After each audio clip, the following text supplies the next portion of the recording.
We get along great as people and in play and in sports and as parents. But as far as the erotic landscape between us, the hierarchy of me being in charge and in control and more experienced in every element was definitely eroding my sort of erotic appeal when my natural state is much more submissive. And so through this experience too, he was now in a position of power to kind of simplify it, because he's letting me have this exploration. He's giving me this gift. And for the first time in our decade together, I felt this yield towards him where I had never felt that before.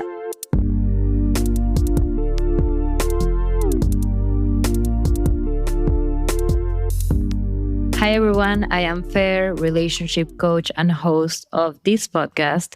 Today, I have with me Kayla and Carl. I actually connected with Kayla through Instagram because she had a similar relationship to the one I have with Seth, in which she is non-monogamous and her partner was monogamous at the time. But coincidentally, that weekend we had our interview, Carl, her husband, actually had an encounter with someone. And we don't get to talk about that in this first part of the conversation. So if you want to hear all that gossip, you'll have to wait for part 2. But today, what we do talk about is how non-monogamy improved the relationship tremendously. Carl is actually 7 years younger than Kayla, and they've been together for a while. They have a couple of young kids. And for a long time, as it happens to a lot of couples, they were having a little bit of a decline in their sexual connection, in their communication. And interestingly, Kayla was feeling like she was the more dominant person in their relationship because of the age difference, again, 7 years older. And when she brought up non-monogamy and started exploring, seeing how Carl was actually really open to that idea, even though he wasn't interested at first, helped Kayla feel like Carl was more dominant, even though he wasn't engaging with other women. The fact that he was okay with Kayla doing that made her see him as more masculine and actually improve their sexual relationship and their communication and many aspects of their dynamic. If you are a man that's open-minded enough to be okay with your partner being open, even if you aren't exploring, that to me means that you have a lot of confidence in yourself. So opening up the relationship helped Kayla see Carl in that light. And also, it just helped introduce more sexual energy into their dynamic. It helped them get out of their mundane lives and feel like they had something to be excited about. And I've spoken about this before, and I don't personally have kids yet, but I've heard from a lot of mothers and fathers that when they enter into non-monogamy, it gives them energy that they can actually use in their interaction with their kids. They just feel overall better as people, and that can also translate in being better parents. And if you are curious to hear more about this, I'll link a Poly Parents mini-series I did. I think it's 3 or 4 episodes. And many of the parents talk about that. And even though in today's episode we didn't focus on parenthood, Kayla and Carl spoke about how non-monogamy has infused more energy into their relationship and just improved their lives tremendously. Not saying that there hasn't been jealousy or insecurity at all or difficult aspects, but overall they would say that it has been really additive. And in part 2 of our conversation, in addition to talking about what I mentioned previously, which is Carl's first interaction outside of his marriage, we also talk about the jealousy and insecurity that Kayla has felt, not from Carl's new connection, interestingly, but actually from Kayla's other partner that's married, and how seeing their life has brought up a little bit of envy and what it has revealed in terms of what she wants to work on herself. So if you want to listen to part 2, again, you can go to my Patreon and you'll find the link for that in the show notes. Before we start, I wanted to let you know that I have a new client special for the month of January. If you're struggling with non-monogamy and feel like you could benefit from some coaching and you've been thinking about reaching out to me, now is the time. There's only a few days left in January, but if you reach out to me this month, I will honor that 50% off for new clients. So if you want to find out more about my coaching services and how I might be able to help you, you can also find that link to book a free exploratory call in the show notes. Okay, I hope that you enjoyed this conversation as much as I did. And here is my interview with Kayla and Carl. Kayla and Carl, so good to have you on Polycurious. I'm so excited to have this conversation. Well, welcome to our bedroom. You've joined us in here with your voice for the last year that you've been a podcast I've played while I fold laundry and clean the sheets, scrub the walls, and try to get him to listen to some of what you're saying, like the interviews you've had with Seth and what you've shared about John so far. I was listening on Patreon, so it's kind of riding that roller coaster with you. Yeah, it's been so great to connect. I sometimes get people reaching out. I think you reach out through Instagram, perhaps.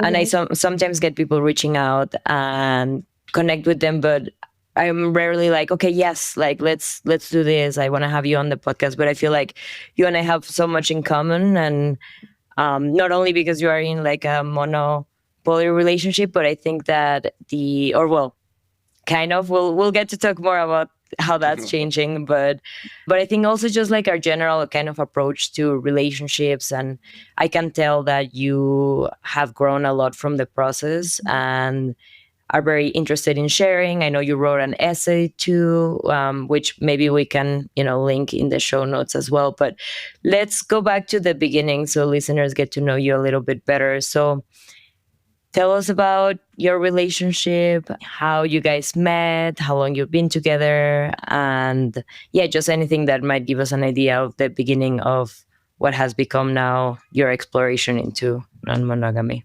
We've been together for 10 years. We have 2 children two boys who are 7 and 5. There is an age gap between us, a nearly 7-year age gap. We've really been through a lot together as a couple. There's been certain areas where we've really deeply struggled. A lot of it having to do with communication, me being on the much higher end of communication and needs for intimacy and needs for novelty and needs for truth and depth and just some fundamental differences between us there. And then philosophically, as far as like polyamory or E&M, opening the marriage, it had been something we had discussed pretty explicitly, explored the ideas. I'd had some... Yeah, even earlier on in our relationship, I mean, that was a conversation, and neither of us were really interested in that at the time.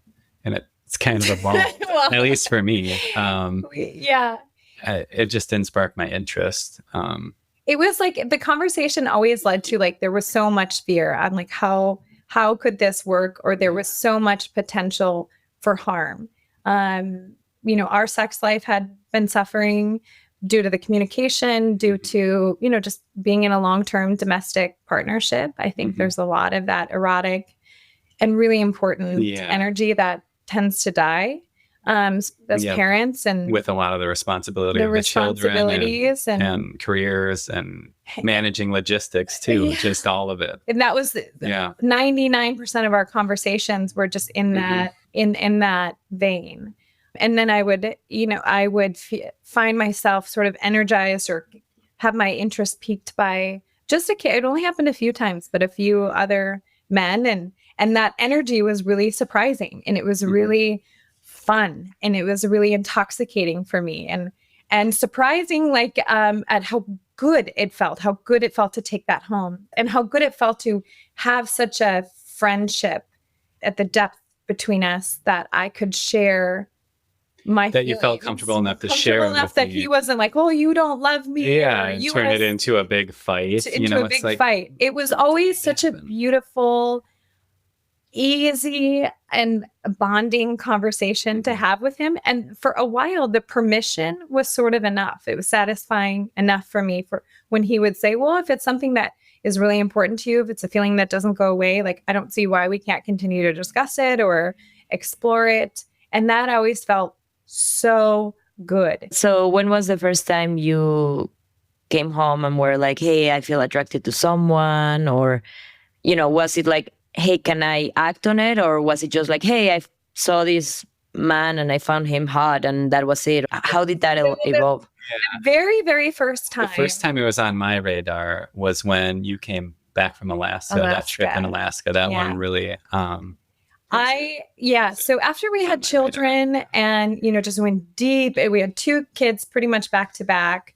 It was COVID. There was some financial crisis that happened between us. I mean, I always loved Carl. We had such a good relationship and friendship, but, the business aspect of our life was suffering. And so the business and the business communication, it was just not transparent enough and not, Do you have a business together?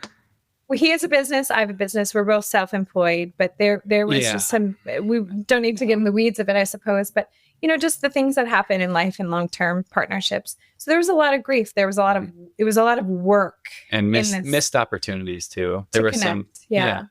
And so I used to live in Alaska, and it was a really, in Fairbanks, it was a really beautiful, really important season of my life. I went back to do some climbing and some adventuring, and I have a friend who lives in Talkeetna who is just this great, really dynamic person who there was some flirtation. There's some history between us. And I had no sex drive at all. No sex drive, no interest. I mean, I was just being crushed by our life and just everything that we had gone through and that season. And for the first time in probably 4 years, this guy made it pretty clear that he wanted to sleep with me, and he had a pretty intense energy, and I was gassed over it. Like, I forgot what it felt like to be lusted after, to lust after someone, to have that just radiating intense energy, and how good it feels and how alive and inspired and excited it makes you feel about your life. I hadn't felt that way in so long.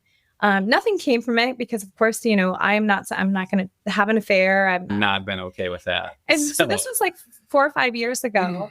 But he was the very first person that, of course, I ran home and told. I was excited to share that, like, oh my God, I'm not dead. And that was the feeling in my body. I'm not dead. And it was exciting for me too, because you were just in a rut, really. Yeah.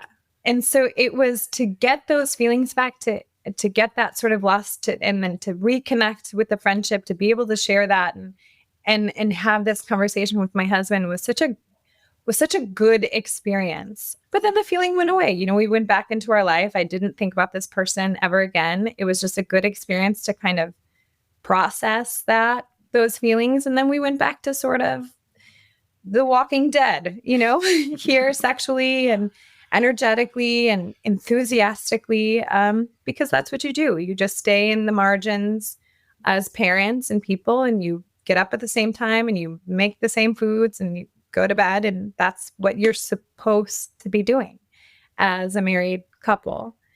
And then from there was one other person, maybe it was even like a year later. It was a person at my gym who sort of caught my attention. And he is just the greatest guy. He's a good looking guy. And again, it was a surprise to have this erotic, intense energy just radiate through me, because I had not felt any interest in sex or any interest or any energy in that part of my life at all. And it was another conversation that we had about this specific person. And it kind of turned into an inside joke for a while. He'd say, I'll go to the gym and flirt with your boyfriend and come back in a better mood. And that was always sort of fun playfulness between us. And And then maybe it was like almost a year later, I have a friend from Arizona who was a really sweet friend I met on a trip to Ecuador the year prior. And we had really bonded. And her husband and her decided to open their marriage. They're a little bit more wild. At least that was my impression at the time. They felt really wild. Yeah, definitely. Definitely. And she had come to Minneapolis to visit. And I know her husband, you know, I'd seen him and I found him very attractive and intelligent, but it didn't register. I wasn't like attracted to him because he's someone else's husband. And that's just not at all on my radar. And so her and I had gone on a walk, and she sort of propositioned me with like, I just want to let you know, my husband thinks you're really cute. He thinks you're really interesting. And of like anyone I know, I think you and him would actually be a great match, like intellectually, energetically. And he's curious about you. It seems like you're open-minded. It seems like your relationship is able to withstand something like this. If you're interested, he would love to get to know you. And I was floored. I mean, I'd never been sort of propositioned for anything like that. But as me, just as a, you know, as a person, I'm the answer is typically yes for me, just because I'm so curious. I'm so sort of appealed to the taboo, to novelty, to new experiences. So of course we had a conversation about it, and it was just a slow evolution from there, where her husband reached out and he is, you know, trying to get to know me. And I'd never like, it was casually sort of friendly at first, but that was thrilling because I had never engaged. It'd been almost a decade, you know, since I'd engaged with a man and in that way, where it was pretty clear that he was a person who wanted to sleep with me, who thought I was attractive. It was really sort of casual and not anything explicit initially, but you know, this build up to more. And I kept kind of filling him in a little bit. It was so exciting. And I have never experienced anything like that in my life. I'd never like sexted with anyone in my life. And it translated really well for us. It definitely increased the energy in the house. I mean, it increased my gratitude for him, for sure, just giving me this gift. And it was so fun. And at the time, it felt really safe because we had sort of this a little bit of a distance. Well, we had an arbitrary, it feels arbitrary now, but we had a rule or a framework that, oh, this could be perfect, that he doesn't live in this state, you know, it would be really secure because it'd be somebody I would see, you know, once every 2 months or something for a long weekend. It's totally incubated from our life, and he is married. So that felt really like a safe and important framework for us. So it just felt like the perfect situation. And it was a really good experience for me and for us. And at the time, you know, Kayla and I also talked about like, you know, exchanging between the two of us, you know, basically sharing partners. You and her? Yeah. You remember that those conversations we had? Yeah. And at the time I wasn't interested at all. I had no interest in pursuing that in any way.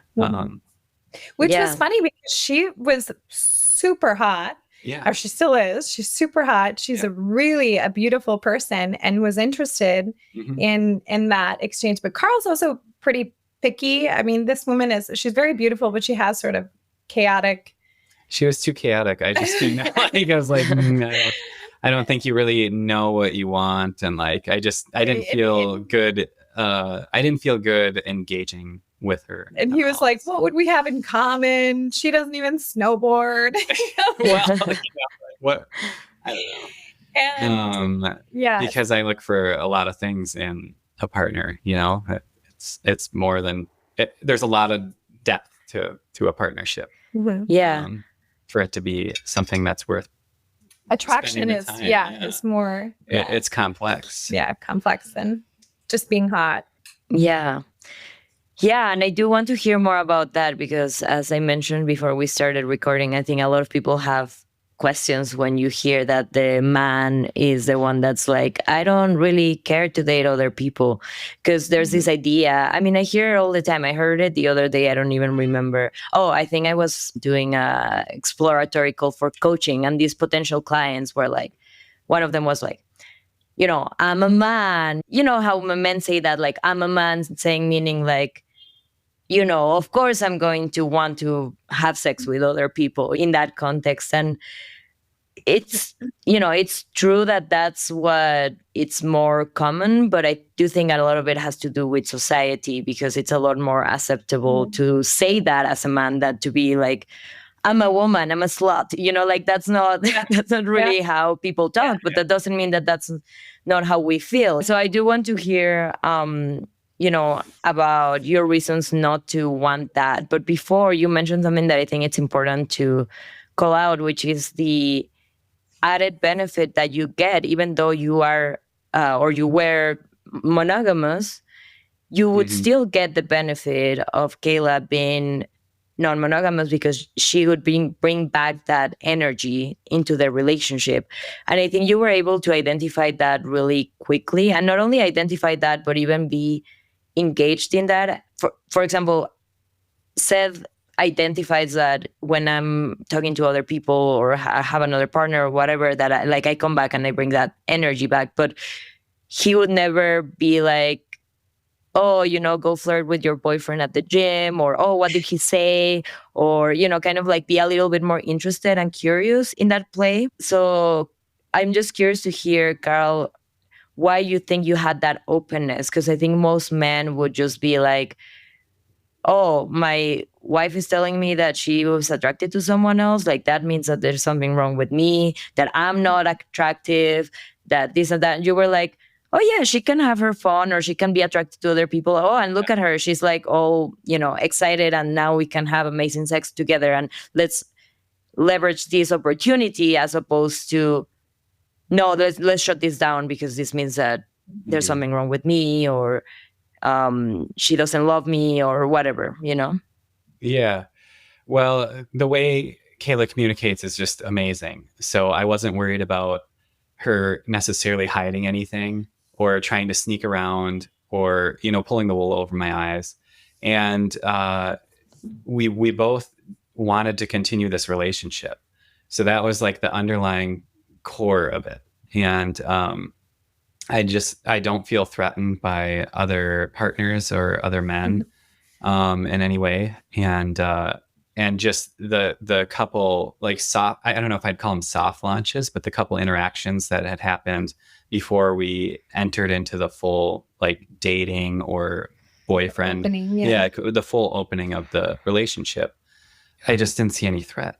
And I sort of contextualized it to, and not to sell, or particularly not to be manipulative. And I always want to really be sure that it's like, I'm just being as fair and truthful as possible, while being accurate. But I said, it's having these good experiences are not a threat to him. And it's enriching our life. And I saw that before we opened the relationship. It was an immediate change in libido. Not so much with that first experience in Alaska. Kind of, we were still kind of figuring it out, and it kind of wore off quickly, because there was, it was basically, once she got back, there was not much contact between that person and Kayla. The Arizona couple, that was more ongoing. It went on for a few weeks, and Kayla would check in often and see how I felt, if I was comfortable with it, how much should I be sharing. There was just a lot of questions and back and forth, and just she was able to make me feel comfortable. And if I asked a question, she would tell it truthfully. And there was no secrets, because at the end of the day, at the end of, our existence, it's going to be us, And what also I kind of liked, it didn't have to be black and white. And it was like, hey, if you feel uncomfortable, like, let's put a pause to it. We can, reapproach it and try to find a different way to connect and drum up this energy that Kayla was just really, really lacking and struggling to find. And I think that, like, and with his support, have done a really good job at being very, very, very intentional. And that's shown up throughout our relationship and throughout our life together, and through this process of opening the marriage, of being sure I'm not just doing this because it feels good and is fun and exciting, but it's meeting an overall bigger goal of making me more energized and about my life and about my relationship, and giving me more energy and not just for yourself. It's with a goal of the relationship in mind is the key to all that. It's like, yeah. And it was just so fun, like waking up to these thrilling texts of this very attractive, great guy who was like, "Oh, you're so fucking hot," and he would say something just wildly dirty, and it was so crazy because if you would have told me a year earlier, I would have not believed you. But I loved it, and then I just found myself bouncing around, flipping pancakes and scrubbing tile. Like, where I was just absolutely suffocating in the cage of my life, becoming smaller and smaller and smaller. I'd see the kids' messes, and I'd go from like ripping my hair out to like, cute, isn't that? Like crushing my workouts at the gym. And I'm like, oh my God, erotic energy and this type of inspiration is absolutely a life force. This is life. And it was really illuminating for you. Life-changing for me. And because we were sort of on the edge between us in a lot of ways. We had this great, beautiful friendship, but our intimate life was really, really suffering. And I was pretty dedicated to not letting the relationship die in that way. Yeah, and it can be so additive, as you're saying, to your family life. When I did the Poly Parents miniseries, that's one of the things that stood out for me, how especially women were like, I have an opportunity now to not just be a mother or a wife, like now I'm a sexy motherfucker. You know what I mean? Like,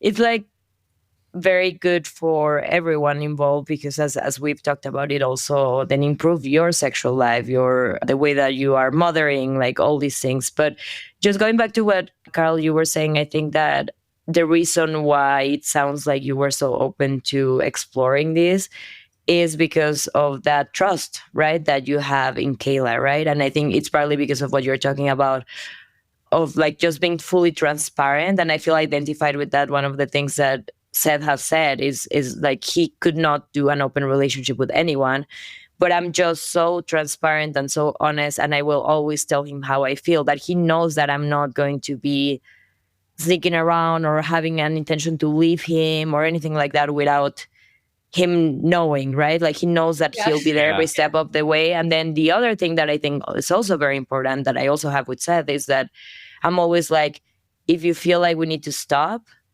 we'll stop, and like you have that reassurance that like I'm not going to do anything that feels like wrong to you.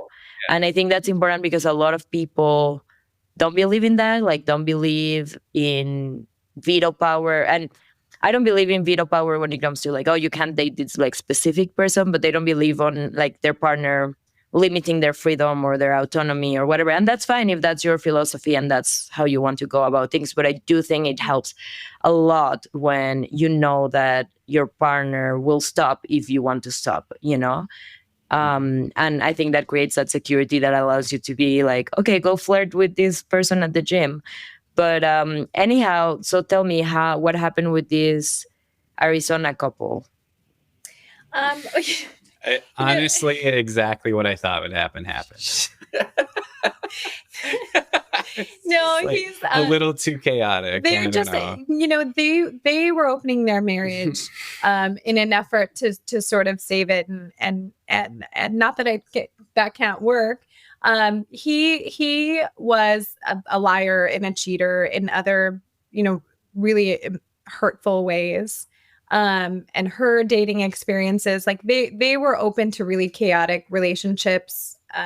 Me not being appealed or a part of that at all in Arizona. The friendship between her and I, which has been intact, and I'm really proud of, I feel good and am really proud of my role and holding to agreements. But it just didn't work out. He wasn't a great guy, and he was pretty hurtful to her, and they've since are going through a divorce now. And my heart is broken for her, and it's too bad. So him and I didn't end up having sex or meeting up, which was great because, after I discovered more about him as a person, I'm really glad to have avoided inviting that type of chaos. Yeah. And manipulative capacity into my life. It was too bad, but it was such a good experience for us. And from there, actually, the person at the gym that I was speaking about the year prior that I had developed a friendship with, and was one of, I think, 2 people who really gave me the zoomies as far as being attracted and surprised.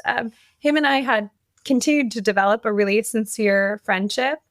And while I was initially exploring this first relationship with my friend's husband, I had actually sought out the mentorship of this person from the gym because he had been divorced. He was in a sexless marriage for, I think, like 6 or 7 years. And he's just the greatest person. He's just a nice person, but he's like sort of an alpha male type energy. So I thought this brings the perfect perspective of somebody who's been divorced, somebody who understands how lack of intimacy affects you as a person, and is sort of like, a good looking top tier, has that masculine guy perspective. But also able to reflect on. But reflective. Reflective, not just stuck in one way and not open to new ideas or viewpoints. And he ended up being my first real-time partner here in Minnesota, where we live, as that friendship and then the attraction, and of course having these intimate conversations about sex and sexting and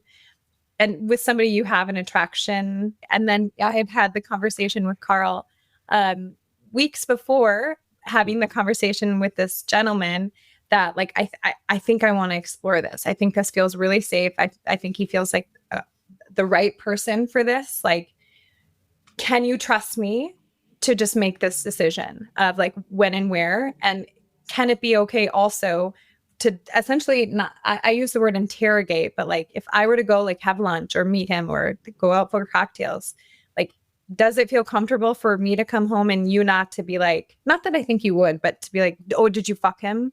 Because it's such a big scary... You asked for space to explore this. Privacy. Definitely in the beginning. In the beginning. Because you didn't know how comfortable you would feel sharing those details with me.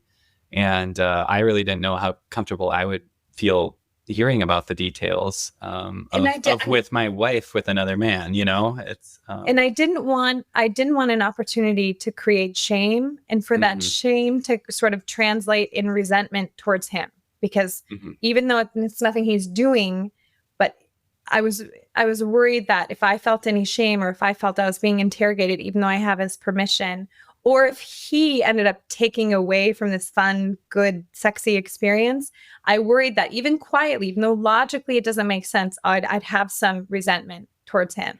And I didn't want any more opportunity to sort of have this unique resentment that can just easily occur in long-term partnerships and relationships. And I said, does that feel good for you, or okay? At least maybe it's not going to feel good, right? Yeah, and I framed it like it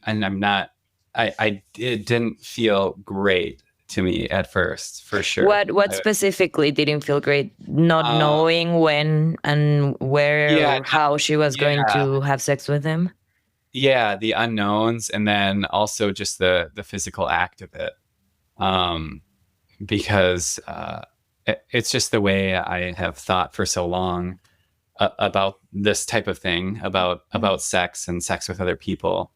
I don't know if it's worth sharing, but Kayla is the only one I had ever been with, as far as sexual partners.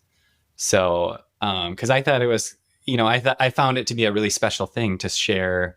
Like, I don't know if it was a gift or to share, but to save yourself for somebody. And because it's something you can only give once. And I thought that was kind of special. So I'm assuming you come from a religious background? Not necessarily, no. No? I guess I don't know where that thought came from, but um, truly, that's how I thought for a long time. Just being really careful about choosing the relationship you're in. Like if I don't see myself being with that person for the rest of my life, it's not worth pursuing and engaging, even just to find out. That's just how that's how I thought for Yeah, a long. no, and I think that there's something beautiful about that way of thinking, and probably also is one of the reasons why you've been more hesitant to connect with other people, because you, even as you've opened up the marriage, and Kayla has been exploring and all of that, because for you, and I feel like perhaps for Seth as well, it's like something that's not so casual, right? And I think that that's just a way of seeing sex and a way of like understanding relationships. I can very much be like, there's sex, there's romance, there's friendship, and there can be friendship and romance, or friendship and sex, or sex and romance, or there's like different combinations and different ways in which I can relate. And I think other people are like, sex equals romance, and romance equals to some degree exclusivity, or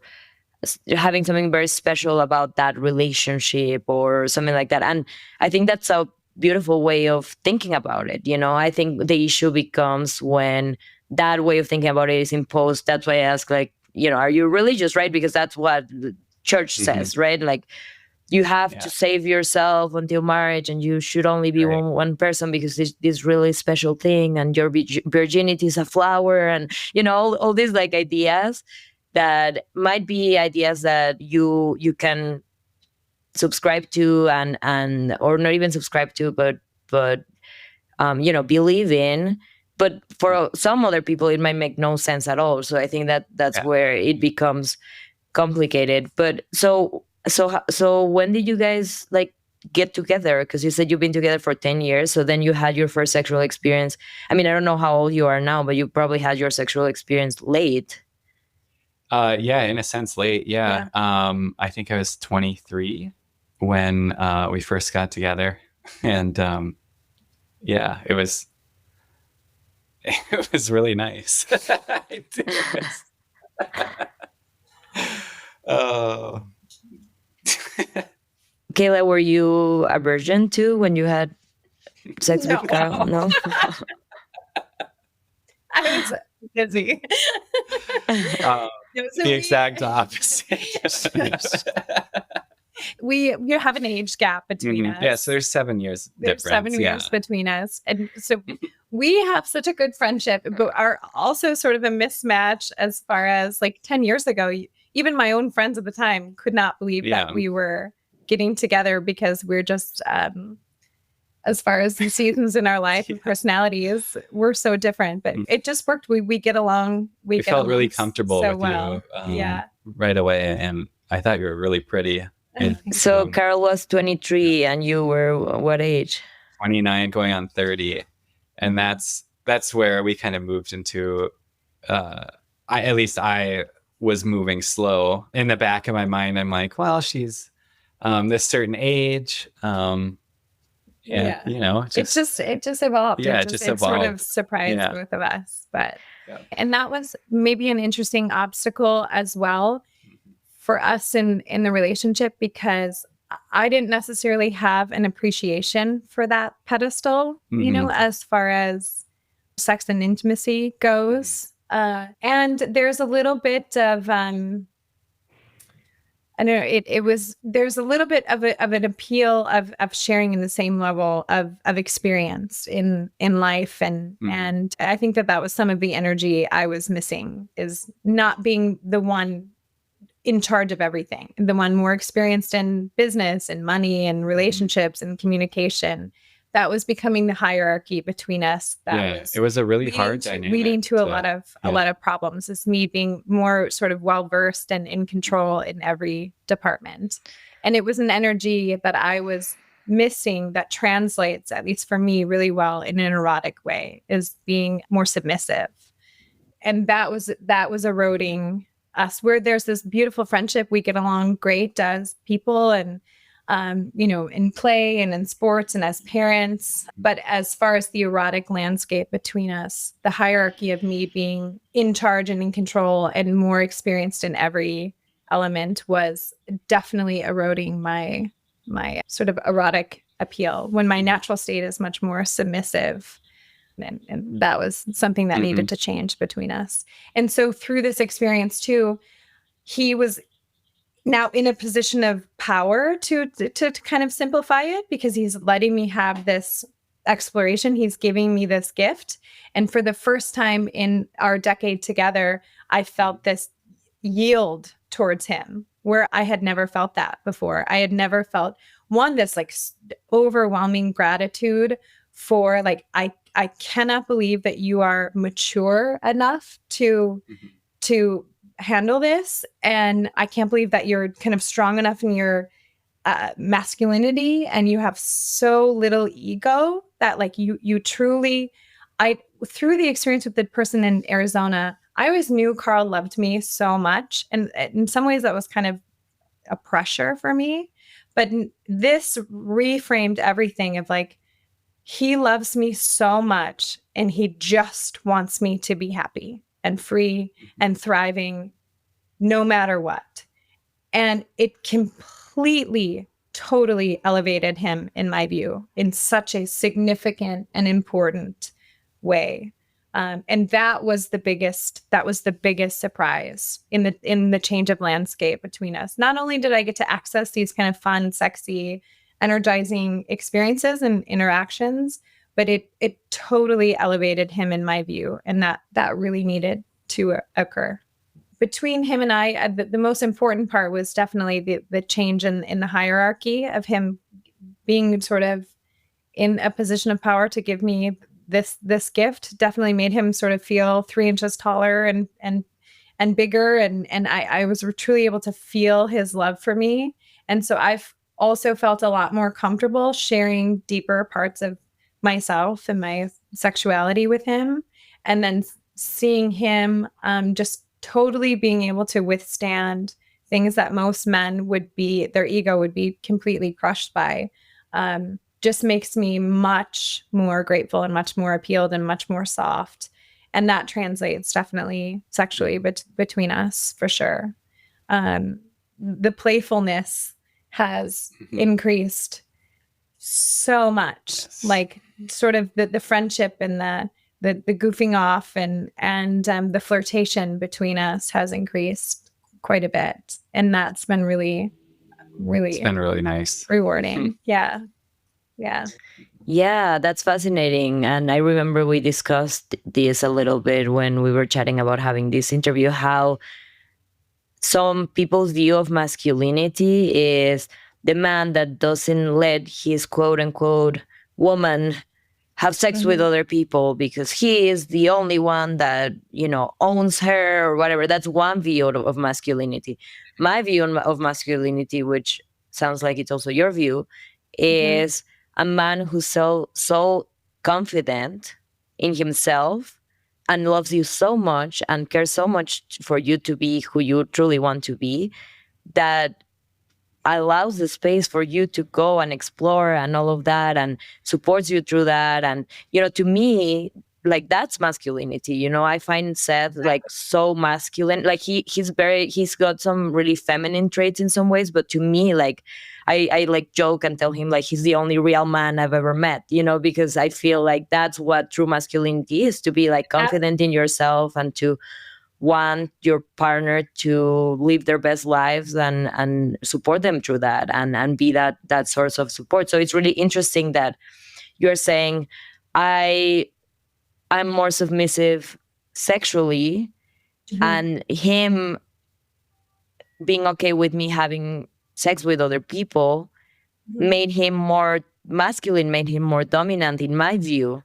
Even though some people might say that it's the opposite, right? Like for some people, it's like that's the contrary, like the man. And I mean, I get comments on this. I have a picture on my Instagram of Seth and I talk about our relationship, and it's like some people come in like, Seth, be a man, come on, you're a cock or whatever, like things that nothing wrong if he was, actually I wish he was, but but like those comments that just show how people don't really get what being like a true masculine man is, at least in my views. And tell me a little bit more, because you kind of mentioned at some point that jealousy hasn't really been much of a thing, but I imagine it was an adjustment for Kayla to go from, oh yeah, maybe she'll have a fling with someone every couple of months, and that will be it, and then she'll come back to our lives, to the man that she sees at the gym,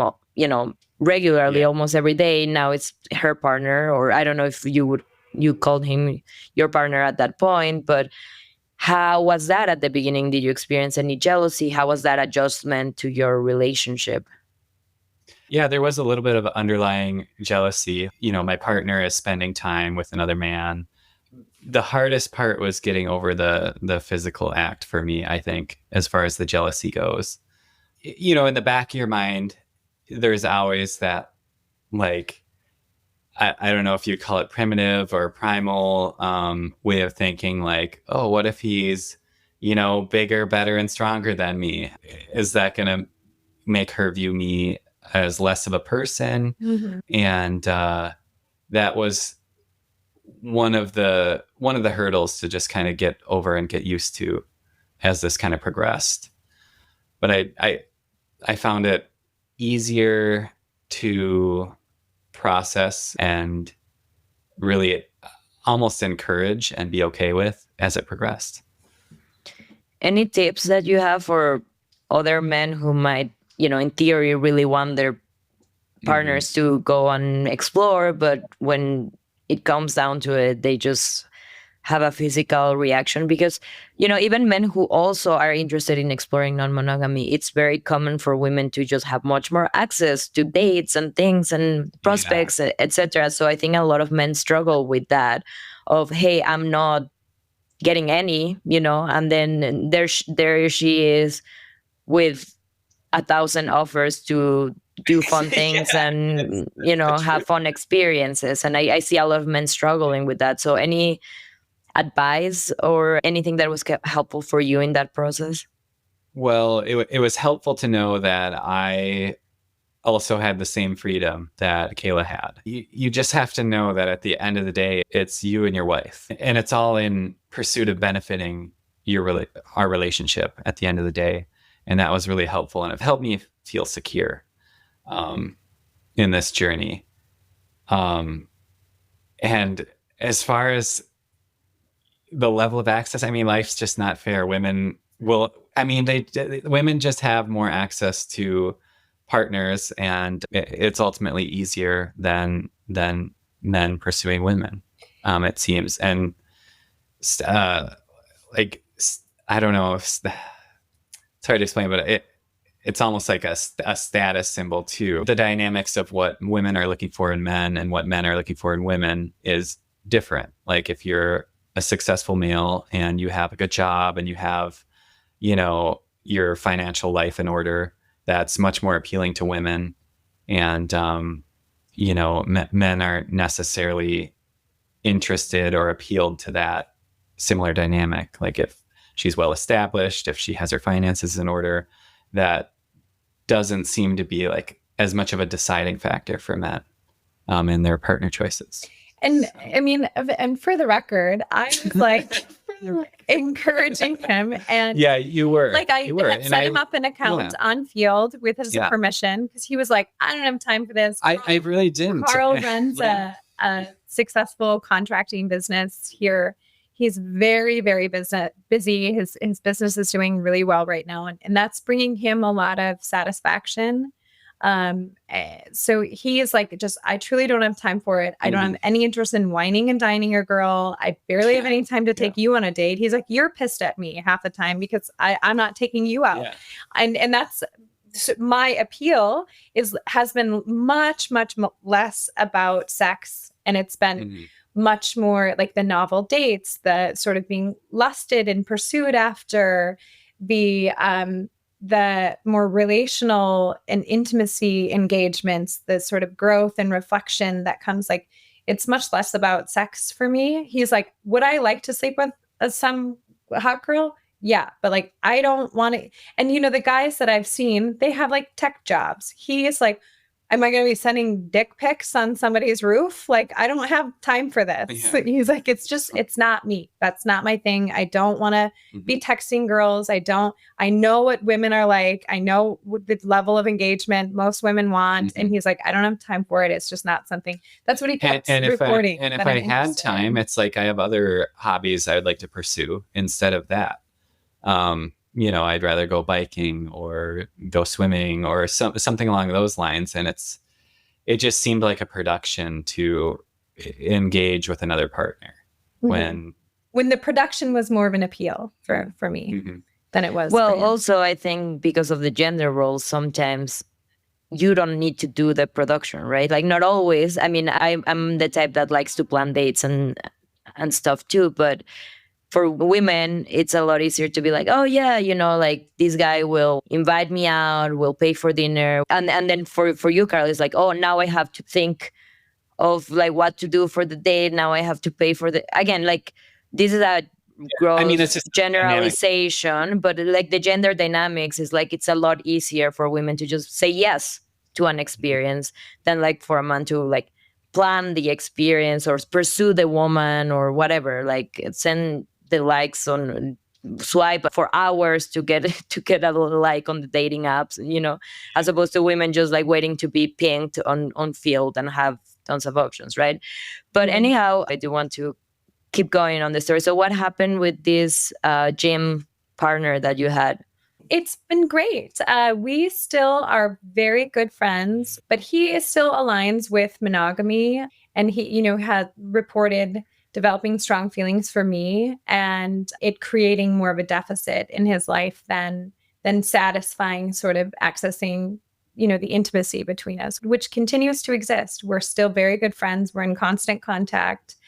But it was becoming harder and harder for him to have an intimate relationship with me and to manage his feelings. And that was a surprise for him. That was a new experience for me to navigate. But we continue to be great friends. And since then, I have met another person who's also married and more well-versed in non-monogamy. And that has been ongoing for about 8 or 9 months now and been going really, really well. It's come with its own sort of evolution and figuring out the agreements of how to make this relationship beneficial and energetic between the both of us. But that's been going great. I mean, really, it hasn't been caused any issues. It's been really rewarding. And I continue to maintain a friendship with the guy at the gym. And it's kind of fun. I mean, there's still this obvious chemistry between us and this flirtation, which is fun. And it's fun to play with that energy. And there will always, I think, be something between us. But he's pursuing other relationships. And I would say I'm his number one cheerleader in total sincerity. And so he asked me dating advice, and then we flirt a little bit because we just sort of can't help it. But we are no longer intimate for the last, several months, I'd say. I think that's very mature of him to be like, I really like you, and this is creating a barrier for me to find what I want and connect with other women. I think what I see a lot is people who are monogamous dating people who are in partnerships like you are, and instead of recognizing that it's stopping them from finding their own thing, they just continue doing it. I was actually even reflecting it with John, my I guess ex-partner that was my secondary partner. I don't think I fully realized how him being with me was also keeping him from finding. And I mean, I talked to him about it, and that was a concern that I had, but he kept saying that wasn't a thing. But then when it comes down to it, if you're putting energy on someone, that's energy you're taking away from potentially someone else, right? And I think a lot of people get stuck in that dynamic. And it can be tricky when you are partner and you're dating someone who's monogamous, or you are monogamous and you're dating someone with a partner. So I think that when you date someone that also has a partner, there's like a really nice balance that makes it a lot more likely to be a long-term thing. And that's something that I've been reflecting on, because I've only dated single men, so far in my exploration. And I would love to date someone that also had a partner, so there was more of an understanding, more of a balance there, less of a concern of that person putting too much energy on me when I can't reciprocate in that way and I can't give them what they want. So yeah, maybe tell us a little bit more about this new. I'm assuming you call him a partner at this point, or is that not something? I mean, I call him a partner. Sometimes I refer to him as a boyfriend because I think that feels kind of fun and sweet and flirty. We live in the same neighborhood. And it was interesting because we had seen each other a handful of times, just essentially as neighbors. And we have children, or he has a child the same age as me. I had a friend who I found out as I opened up more about Carl and I's relationship status, who sort of in the swinging lifestyle and had threesomes, and they, engaged in some E&M.